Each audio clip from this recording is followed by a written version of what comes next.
It's a wet and windy Saturday morning and we're in the City of London looking for the churches of the City of London, one of which is buried in a little alleyway just down here.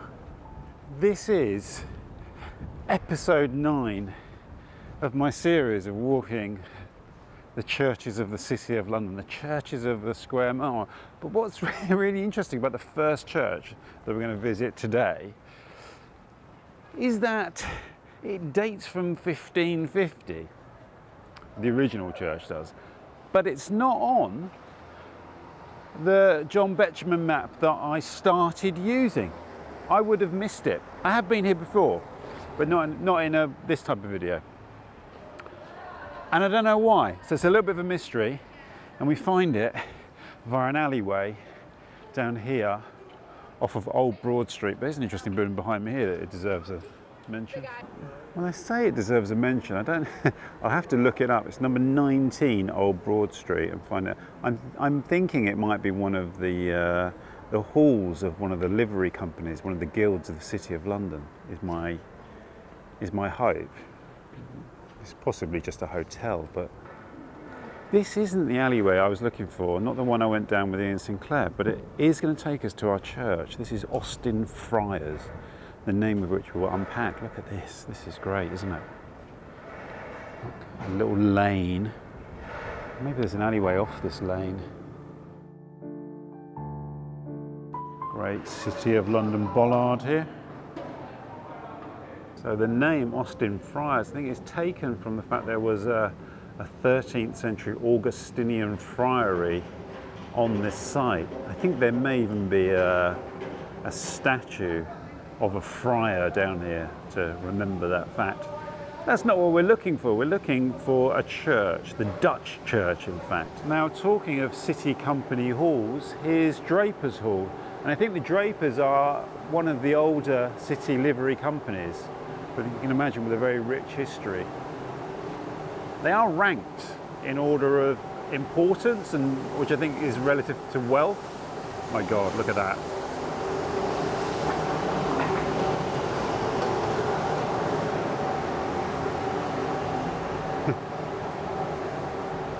As I was saying, before I was rudely interrupted by a street cleaning vehicle, apparently, yeah, the city companies are ranked by, I think it's, well, they're ranked. I think it's, someone said it's a lot to do with wealth. And the Drapers, I think, are quite highly ranked. I'll put their ranking on the screen. So here he is, Drapers Hall. That's great. Yeah, and here is the statue of the Augustinian friar here to remind us of the history of the area. It's a great little feature, isn't it? Looks relatively modern, relatively new. The city on a Saturday is an interesting place, quite a noisy place.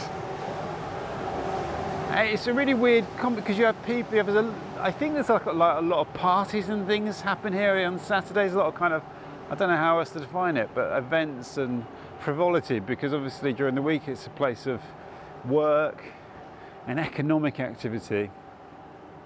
Whereas at the weekend, it seems to be full of people in fancy dress, people on weird bike things where they're playing country music, and people going off to weddings, people dressed up all fancy, lads, big groups of lads with their own music and cans of beer. I mean, it's very strange. I think we found our first church, by the way. I love it when I stumble on them by accident. So this is the Dutch church that was founded on the site of the Augustinian Priory in 1550 in the original building. And that building was destroyed during the Blitz in the Second World War, which accounted for a number of city churches.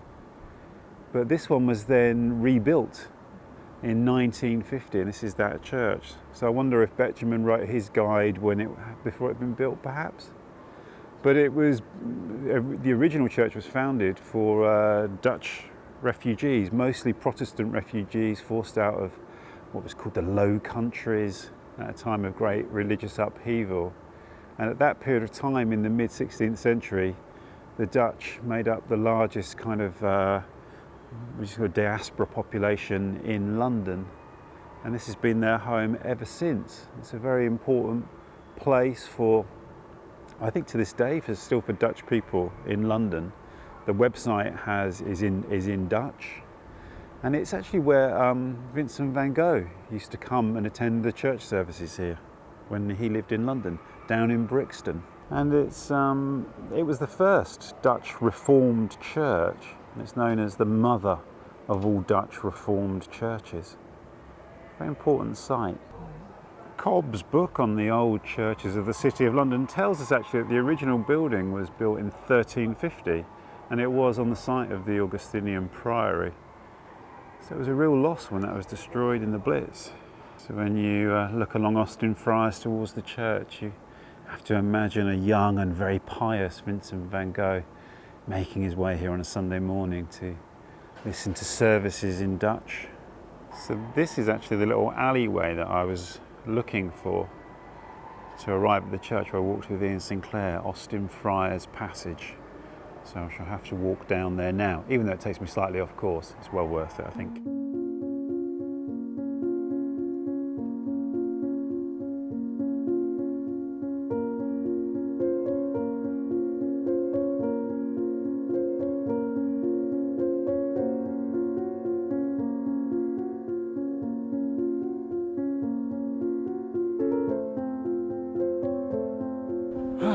The sun's come out, which is good.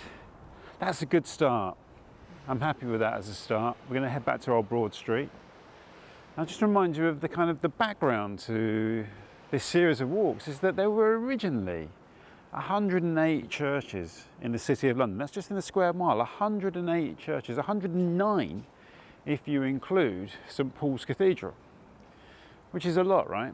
And of course, the Great Fire of London destroyed 34 of these churches, but as we know, Sir Christopher Wren rebuilt many of them.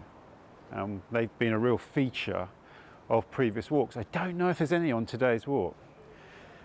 Some that weren't destroyed, some that weren't rebuilt exist as maybe the tower remains or the churchyard.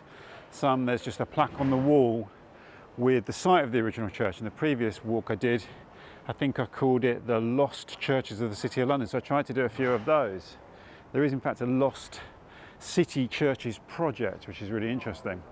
Then there was an Act of Parliament in 1860, and that got rid of a surprising number of churches, the Act of Parliament of 1860. It's interesting, they were just dissolved. They merged some of the parishes, they dissolved some of the churches, knocked them down. And they are some of the plaques that you see around. And then of course we had the Blitz in World War II, and more churches were destroyed during the Blitz. And it's interesting to see that one there being rebuilt 5 years after the end of the Second World War. Some were restored, and some just exist as little parks where the churchyard is there as a park. So even the churches that have gone are still really here with us. They're imprinted within the fabric of the city.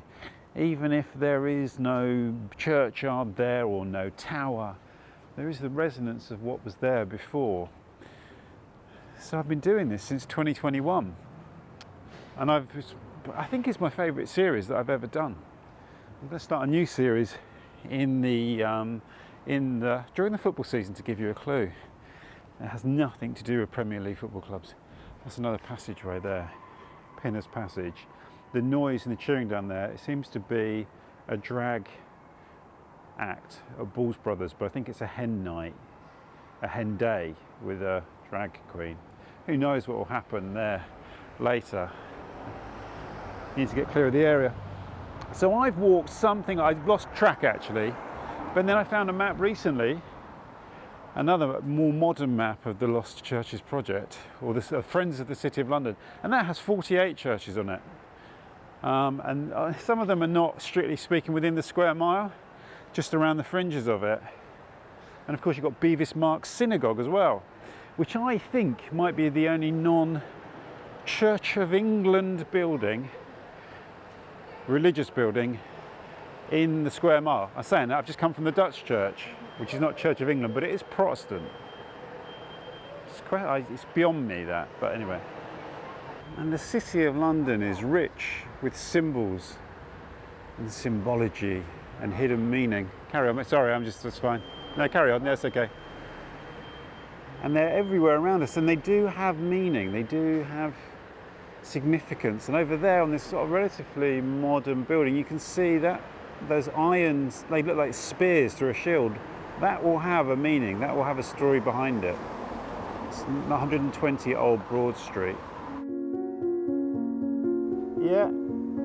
Whee! Throgmorton Street. Our next church is going to be St Margaret Lothbury, which somehow I've missed. I must have walked past it several times. So actually our route does take us down Throgmorton Street to St Margaret's Lothbury. I might get there and find out that I actually have included it in a previous video, but yeah, there you go.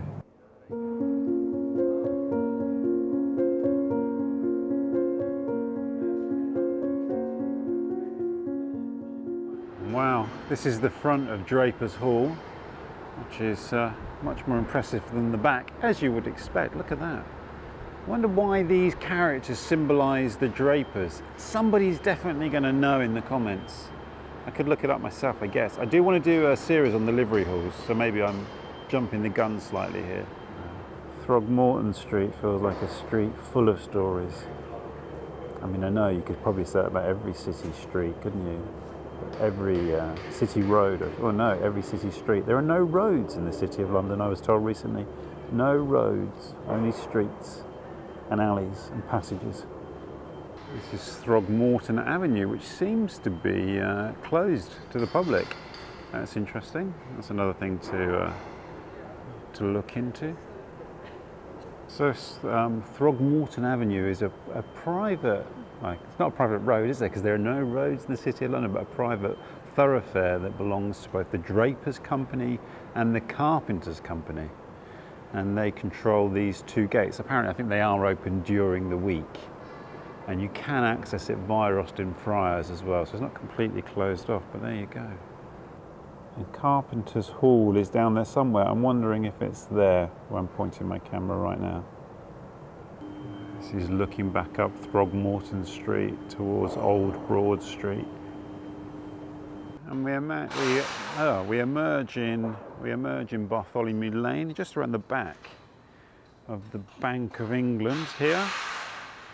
And I remember when I did my original Walbrook walk, that's so loud. When I first did the Walbrook walk, I don't know, quite a long time ago, I think 2011, I read that Lothbury, the name Lothbury, comes from one of the old Kentish chieftains or Kentish kings had his stronghold in the City of London. Lotha, his name was Lotha, and this was Lothbury.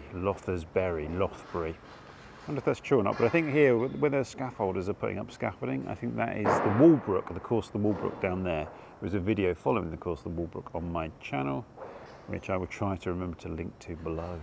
Number 7, Lothbury, is a very fascinating looking building. I can't see anything on the exterior which tells me what it is, or was, in fact, more likely. But this is a fascinating looking stone tower. It has an almost, I want to say an almost Florentine look to it.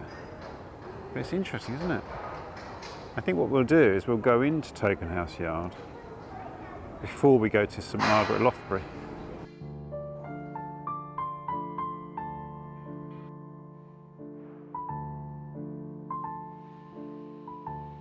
This is a fine looking building here in Tokenhouse Yard. Looks to be of Portland stone. It's quite grand though, isn't it? There you go. I don't think I've ever been in here before. A lovely little courtyard here. I guess Tokenhouse Yard, in fact, with some shade from the tree and some seats. Nice place to stop and have a sandwich. You see, and this is how you disappear in the City of London. I was stood outside St Margaret's, which was my destination, but now I feel obliged to go down this alleyway here. I think I do, don't I?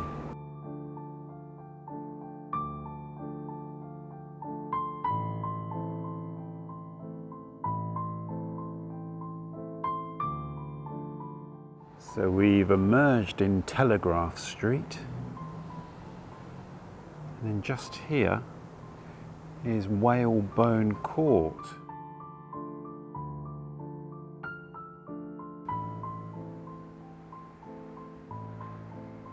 But we'll go back along this alleyway into Tokenhouse Yard. But this is one of the great joys of walking in the City of London, these little alleyways and passageways, these remnants of the old medieval streetscape. This is just above the alleyway in Tokenhouse Yard. I think I go round the block to get to St Margaret's, which is the other side of these buildings on the left. So we go down here, down King's Arms Yard.